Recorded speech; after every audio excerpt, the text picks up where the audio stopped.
सभी पत्रकार साथियों का स्वागत है। बहुत ही गंभीर विषय पर मैं बात करने के लिए आपके पास आया हूं। देश में जो माहौल चल रहा है, कई सालों से चल रहा है, जो एजेंसीज हैं उनको एक टूल की तरह, एक औजार की तरह, हथियार की तरह इस्तेमाल किया जा रहा है। कोई भी विपक्ष का नेता, कोई भी विपक्ष का कोई लीडर अगर बीजेपी के जुल्म जबर के खिलाफ बोलता है तो उसके घर पे ईडी आती है, उसके घर पे सीबीआई आती है, इनकम टैक्स आती है। और ये अनडिक्लेयर्ड इमरजेंसी की तरह देश के हालात हो गए हैं। ये बात आज मैं इसलिए कह रहा हूं कि यही बात आडवाणी जी ने कही थी कि अनडिक्लेयर्ड इमरजेंसी वाले हालात हो जाएंगे। तो आज हालात वही हैं। गवर्नर, जहां इनकी सरकार नहीं है वहां गवर्नर के जरिए, राज्यपालों के जरिए तंग किया जा रहा है। मैं भी उसका पीड़ित हूं। एक केरला के मुख्यमंत्री अभी जंतर मंतर पर आके गए। तमिलनाडु के मुख्यमंत्री अपने गवर्नर से तंग है। उनका गवर्नर भाषण ही नहीं पढ़ता, उनका लिखा हुआ विधानसभा में जो पढ़ना होता है बजट सेशन में। ममता दीदी को हर रोज तंग किया जा रहा है। हेमंत सोरेन को गिरफ्तार कर लिया। दिल्ली में अरविंद केजरीवाल साहब को जब भी कोई काम करते हैं एलजी टांग अड़ाता बीच में। सुप्रीम कोर्ट के जरिए सरकार चलानी पड़ रही है। हम भी सुप्रीम कोर्ट में पहुंचे हुए हैं। आरडीएफ का पैसा 5500 करोड़ रूरल डेवलपमेंट फंड का पंजाब का रोका हुआ है। नेशनल हेल्थ मिशन का पैसा रोका हुआ है। 8000 करोड़ से ज्यादा पंजाब का पैसा रोक रखा है। हम कोई भीख थोड़ी मांगते हैं, वो हमारे टैक्स का पैसा है, पंजाब के लोगों का हिस्सा है, वो योगदान है। फिर गवर्नर्स के जरिए सुप्रीम कोर्ट में मुझे जाना पड़ा गवर्नर के खिलाफ कि जी बजट सेशन नहीं होने दे रहे। सुप्रीम कोर्ट में स्टालिन जी सुप्रीम कोर्ट में, केरला के मुख्यमंत्री सुप्रीम कोर्ट में, अरविंद केजरीवाल जी, हर बात पे सुप्रीम कोर्ट में जाना पड़ रहा था। सुप्रीम कोर्ट के 5-0 के बेंच ने कहा सर्विसेज जो हैं वो अरविंद केजरीवाल जी के पास, सरकार के पास रहनी चाहिए। सुप्रीम कोर्ट का 5-0 का फैसला नहीं माना। उसी दिन ऑर्डिनेंस जारी करके कहते नहीं, अरविंद केजरीवाल को काम नहीं करने देंगे हम।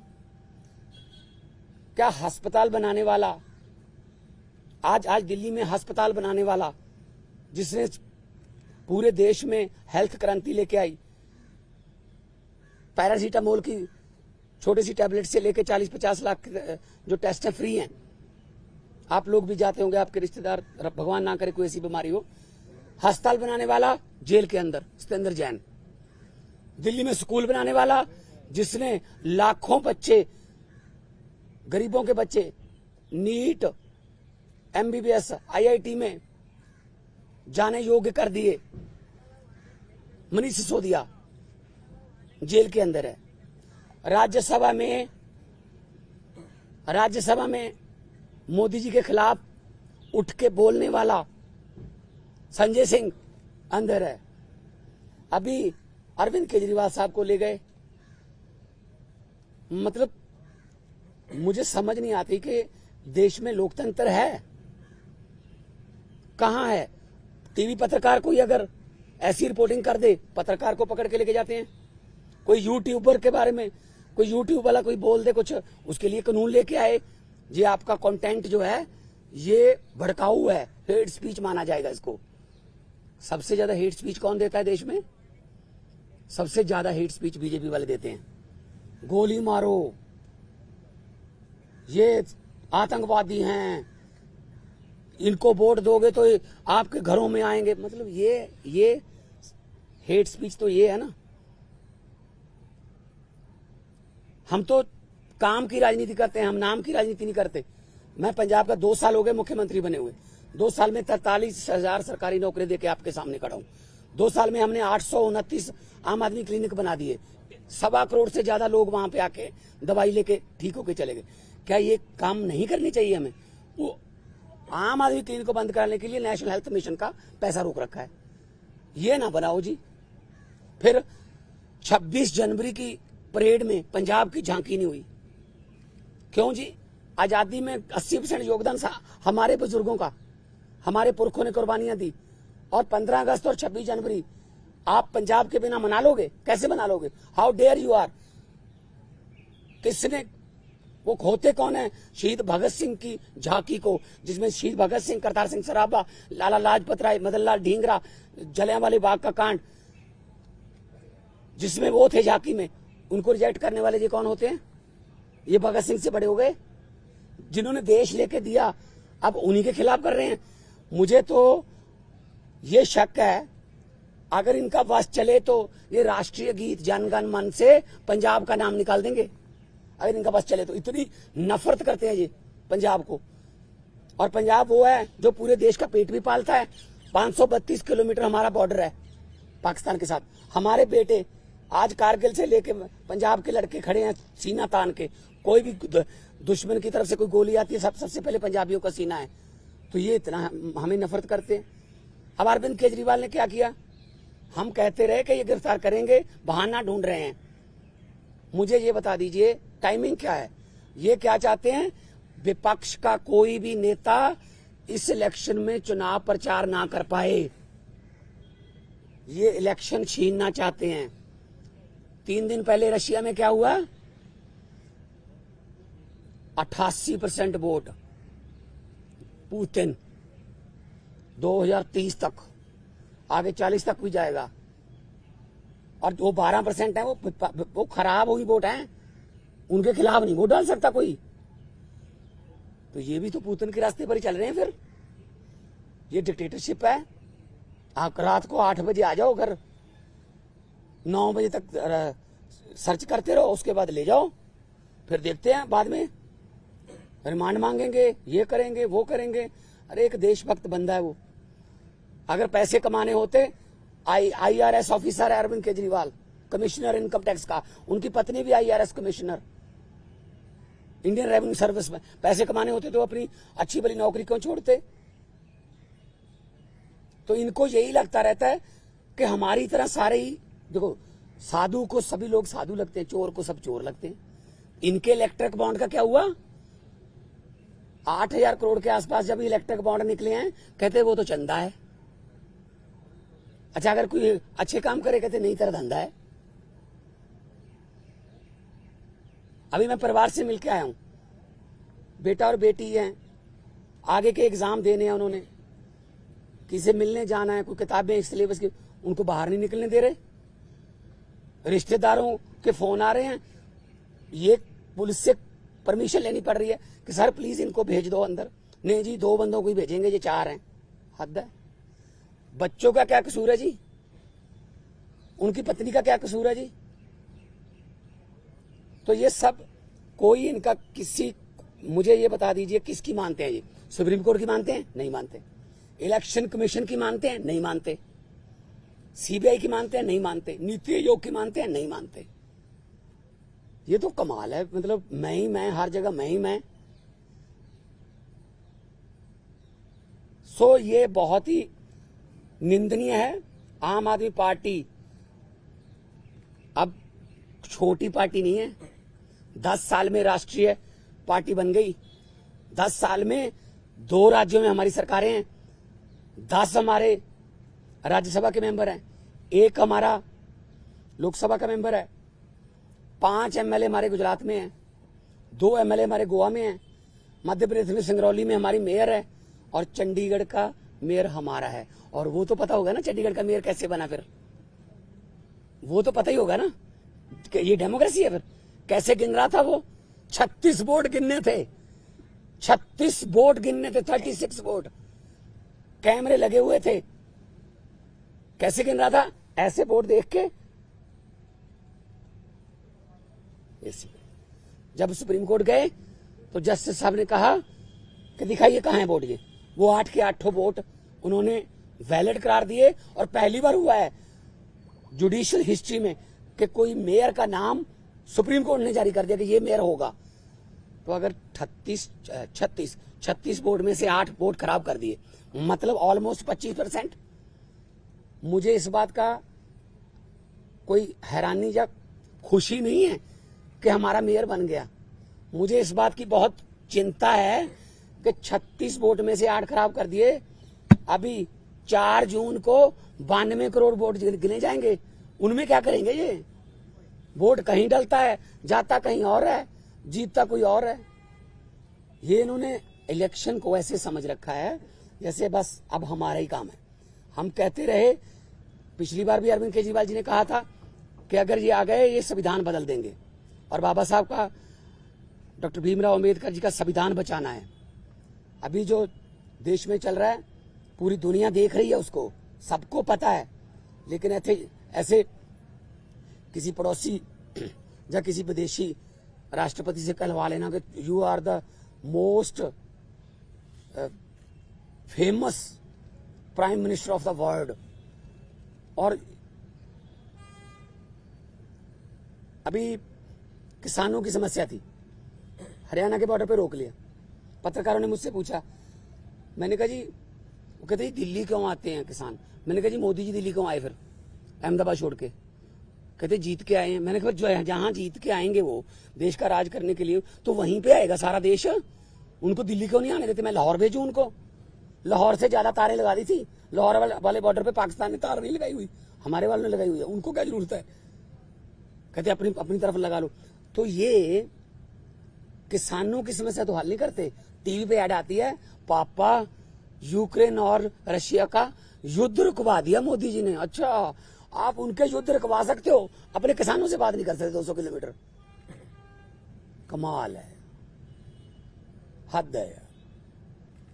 ये डेमोक्रेसी नहीं है।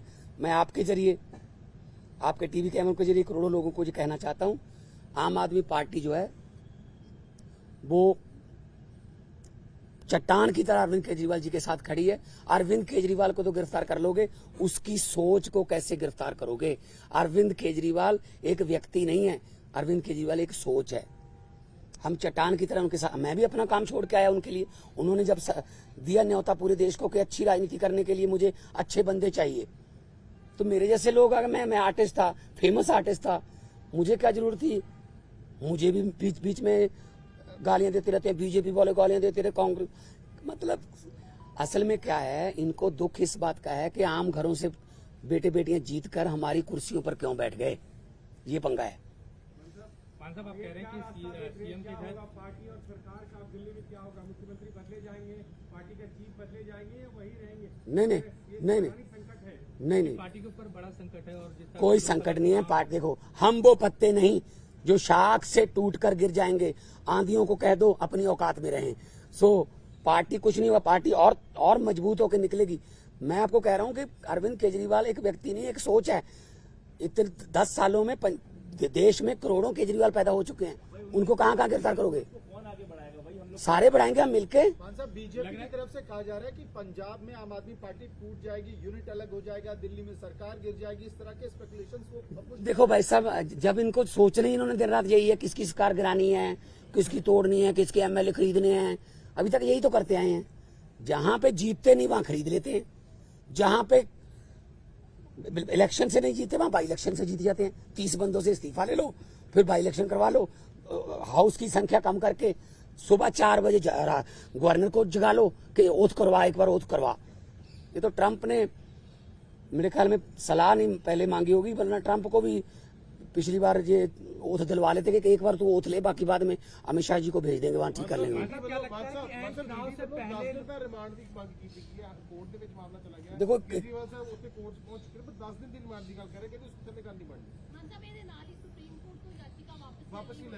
ਉਹਦਾ ਦੇਖੋ ਸਾਡਾ ਲੀਗਲੀ ਫੈਸਲਾ ਹੈਗਾ ਕਿ ਅਸੀਂ ਨੀਚੇ ਵਾਲੀ ਕੋਰਟ ਦੇ ਵਿੱਚ ਹੀ ਜਾਵਾਂਗੇ, ਪਰ 10 दिन ਦਾ ਰਿਮਾਂਡ ਮੰਗਣਗੇ, 15 ਦਾ ਮੰਗਣਗੇ, फिर जुडिशियल रिमांड होगा, फिर जमानत कैंसिल कराओगे, आ होगा। जब किसी की मानते ही नहीं है, या तो 5-0 का फैसला ही नहीं माना जब सुप्रीम कोर्ट का, तो किस पे भरोसा करेंगे? तो इसीलिए हमें कोई डर नहीं है। ये कोर्ट फैसला करेगी कि कितना रिमांड देना है। मान जी, हाँ। कोर्ट में अभी कहा गया कि केजरीवाल इस पूरे मामले के मुख्य आरोपी है, इस पर आपकी क्या प्रतिक्रिया है? केजरीवाल क्या क्या कहा? इस पूरे मामले में मुख्य आरोपी है। असल में बीजेपी को खत्म करने में मुख्य आरोपी वही है। बीजेपी को डर ही वही है कि यार केजरीवाल अगर आ गया ना, ये हमें इससे डर है। उनको कांग्रेस से क्या डर? उनको बाकी पार्टियों की पता नहीं कितने इतनी बड़ी बड़ी फाइलें बना के रखी हुई हैं, झूठी सच्ची बना के रखी हुई हैं। एक ही पार्टी है जिससे बीजेपी को डर लगता है, आम आदमी पार्टी, क्योंकि इतना तेजी से जा रही है आगे। तो इनको लगता है यार ये जहां भी जाते हैं, तो अभी पंजाब में देख लेंगे। पंजाब में हमने कहा है 13-13 का, अभी दिल्ली में अच्छा जा रहा है, अब कुरुक्षेत्र में, गुजरात में, हम सब जगह पे जाएंगे। तो इसीलिए उनको मुख्य आरोपी लग रहा है। जो भी भारतीय जनता पार्टी के लिए खतरा है वो मुख्य आरोपी है। मतलब इंडिया अलायंस के बड़े लीडर्स आज इकट्ठा हो रहे हैं। इंडिया अलायंस के बड़े लीडर्स की मीटिंग है अरविंद केजरीवाल की गिरफ्तारी को लेके। अब वो चिंतित हैं कि पहले हेमंत सोरेन की गिरफ्तारी हुई, अब अरविंद केजरीवाल की हो रही है, तो इकट्ठा स्ट्रैटेजी बनाने की तैयारी में है क्या आप लोग? बिल्कुल बिल्कुल मीटिंग करेंगे। मैं भी उस मीटिंग में जाऊंगा। पहले भी मैं सभी मीटिंगों में जाता रहा हूँ, अरविंद जी के साथ जाता रहा हूँ मैं, चाहे बेंगलोर हो, मुंबई हो, पटना हो। तो इंडिया अलायंस में जो मीटिंग होगी उसमें, क्योंकि ये मामला अकेला अरविंद केजरीवाल का नहीं है, ये मामला डेमोक्रेसी को बचाने का है, ये मामला लोकतंत्र को बचाने का है। ਗੱਲ ਹੋਈ ਹੈ 2 ਘੰਟੇ ਕੱਲ ਪੂਰੀ ਜਿਹੜੀ ਹੈ ਛਾਨਬੀਨ ਚੱਲੀ ਹੈ। ਕਹਿੰਦੇ ਕਿ ਨਿਕਲ ਕੇ ਕੁਝ ਨਹੀਂ ਸਾਹਮਣੇ ਆਇਆ, ਪਰ ਫਿਰ ਵੀ ਜਿਹੜੀ ਹੈ ਇਹਦੀ ਜਗ੍ਹਾ परिवार ने मान साहब ये भी दसो। परिवार हौसले चाहे देखो, केजरीवाल साहब की जो पत्नी है, उन्होंने कोई पहली बार नहीं ऐसा देखा। रामलीला ग्राउंड से पार्टी निकली, कितने दिन अनशन चलते रहे, जेल में भी पहले जाते रहे। तो ये ऐसी बात नहीं है कि परिवार में कोई शिकन नहीं है। हाँ, लेकिन आम आदमी पार्टी को जो ये कह रहे हैं कि डीरेल कर देंगे, प्रचार नहीं करने देंगे, ये इनकी गलतफहमी है। क्योंकि प्रचार में तो हम दुगना तिगना जो जोश है उसके साथ जाएंगे। और हमारे सभी अभी मैं जाऊंगा अपना गोपाल राय जी से, पंकज गुप्ता जी से, सबसे जो है हमारी पीएसी है, हाई कमांड है, उनके साथ मीटिंग करूंगा। अभी ये आज शाम तक फाइनल कर लेंगे, आज शाम तक फाइनल कर लेंगे। ये इंडिया अलायंस के कौन से नेता दिल्ली आ सकते हैं, मीटिंग करनी है, पीसी करनी है, जो भी हम करेंगे। लेकिन हम इस कितना है, हमारा अलायंस जो है वो बिल्कुल बिल्कुल मजबूत है। अलायंस के पूरे साथियों ने विरोध भी किया है, और आने वाले दिनों में और ज्यादा हम इलेक्शन कमीशन को भी लिखेंगे कि एक नेशनल पार्टी के नेशनल कन्वीनर को आप पकड़ के आप उस समय जब प्रचार करने जा रहा है, तो ये क्या डेमोक्रेसी हो गई? आपने शिवसेना तोड़ दिया, आपने, है जी, आपने शरद पवार की पार्टी तोड़ दी, ठीक है, आपने जो चाहते हो कि इसको तोड़ दो, इसका चुनाव चिन्ह छीन लो, इसका ये छीन लो। ये छीना छपटी ज्यादा देर नहीं चलती। मैं इतना झूठ चल रहा है देश में, मैंने पार्लियामेंट में भी कहा था, ये क्या कर रहे हैं, ये देश को तोड़ने की बातें कर रहे हैं। ये देश के टुकड़े, असल में टुकड़े टुकड़े गैंग ये हैं जो देश को तोड़ने की बातें कर रहे हैं। मैंने पार्लियामेंट में बोला था कि लंबे सफर को मीलों में मत बांटिए, कौम को कबीलों में मत बांटिए। एक बहता दरिया है मेरा भारत देश, इसको नदियों और झीलों में मत बांटिए। हमारी पार्टी जो है वो बहुत जोश में है, जगह जगह पे आज पूरे देश में विरोध भी किया है। और अरविंद केजरीवाल इस संकट के समय से बड़े नेता बन के उभर के आएंगे। और लोगों को आज पता चल गया कि कैसे ये दमनकारी नीतियां जो इनकी बीजेपी की हैं, कि लोकतंत्र में अगर हम नहीं जीते, जो जीत गया उसको दबा लो, ये चलेगा नहीं। आपके ऊपर में और ज्यादा जिम्मेदारी आ गई, क्या लगता है कि आप उस भूमिका में होंगे, केजरीवाल जी वाली भूमिका में? नहीं, देखिए पता क्या, मैं पहले भी जाता रहा हूँ, ऐसी कोई बात नहीं है, मेरे लिए कोई नई बात नहीं है। अरविंद जी मेरे पे बहुत, मेरे बड़े भाई हैं, वो बहुत यकीन करते हैं, और जाएंगे जहां भी मुझे, हमें मौका मिलेगा। आने वाले दिनों में गुजरात भी जाऊंगा, कुरुक्षेत्र भी जाऊंगा। आने वाले दिनों में जहां जहां मुझे पार्टी ने कहा मैं जाऊंगा। मैं पार्टी का वफादार सिपाही हूँ। पंजाब की सरकार पे जो असर पड़ेगा इस चीज का, कि मान साहब सारी जिम्मेदारियां बड़ी यार भाजपा ਦੀਆਂ ਕਿੰਨੀਆਂ ਸੀਟਾਂ ਨੇ ਪੰਜਾਬ 'ਚ ਦੱਸੀ, ਕਿੰਨੀਆਂ ਨੇ ਦੱਸ ਦੋ हैं? 2। अब 117 में से 2 हैं। 92 वालों को सवाल पूछ रहे हो आप कि भाजपा कहती है ये होगा। ये ख्याली पलावा उनके, ये आम आदमी पार्टी के जो हमारे एमएलए है ना, वो बिकाऊ नहीं है। बिकाऊ कीमत उसकी लगती है जो मंडी में हो। हमारा जो एमएलए हैं, हमारे जो पार्टी के वॉलंटियर हैं वो बिकाऊ नहीं है, वो मंडी में ही अवेलेबल नहीं है, कीमत क्या लगाओगे उनकी। ਮਾਨ ਸਾਹਿਬ ਪੰਜਾਬ ਦੇ ਵਿੱਚ ਅਲਾਈਅੰਸ ਨਹੀਂ ਹੈ, ਇੰਡੀਆ ਅਲਾਈਅੰਸ ਨਹੀਂ ਹੈ, ਪਰ ਇਸ ਦੇ ਬਾਵਜੂਦ ਕਾਂਗਰਸ ਦੇ ਜਿਹੜੇ ਵੀ ਵਿਧਾਇਕ ਨੇ ਉਹ ਇਸ ਚੀਜ਼ ਨੂੰ ਨਿੰਦਾ ਕਰ ਰਹੇ ਨੇ ਜਿਸ ਤਰੀਕੇ ਦੇ ਨਾਲ ਪਰ ਗ੍ਰਿਫਤਾਰੀ ਉਹਨਾਂ ਨੇ ਹੋਈ ਹੈ। ਸੈਲੀਬ੍ਰੇਟ ਵੀ ਕੀਤਾ ਇਸ ਚੀਜ਼ ਨੂੰ, ਕਹਿੰਦੇ ਕਿ ਇੱਕ ਪਾਸੇ ਰਾਹੁਲ ਗਾਂਧੀ ਦੇ ਨਾਲ ਖੜਨ ਦੀ ਗੱਲ ਕਰ ਰਹੇ ਆ, ਪਰ ਪੰਜਾਬ ਕਾਂਗਰਸ ਦੇ ਲੀਡਰ ਸੈਲੀਬ੍ਰੇਟ ਕਰ ਰਹੇ ਆ ਇਹਨਾਂ ਚੀਜ਼ਾਂ। ਕਿਹੜੇ ਲੀਡਰ ਪੰਜਾਬ ਕਾਂਗਰਸ ਦੇ ਪੰਜਾਬ ਕਾਂਗਰਸ ਚ ਭਾਵੇਂ ਲੀਡਰ ਹੈਗੇ ਉੱਥੇ ਪੰਜਾਬ ਕਾਂਗਰਸ ਲੀਡਰ ਹੈਗੇ, ਬੜਿੰਗ ਹੋਣੀ ਹੋਣ ਜਾਂ ਫਿਰ ਅੱਛਾ। ਖਹਿਰਾ ਹੋਣੀ ਹੋਣ, ਬਾਕੀ ਦੇ ਉਹ ਆਪਸ ਦੀਆਂ ਲੜਾਈਆਂ ਠੀਕ ਕਰ ਲੈਣ ਯਾਰ, ਖੜੀ ਗੱਲ।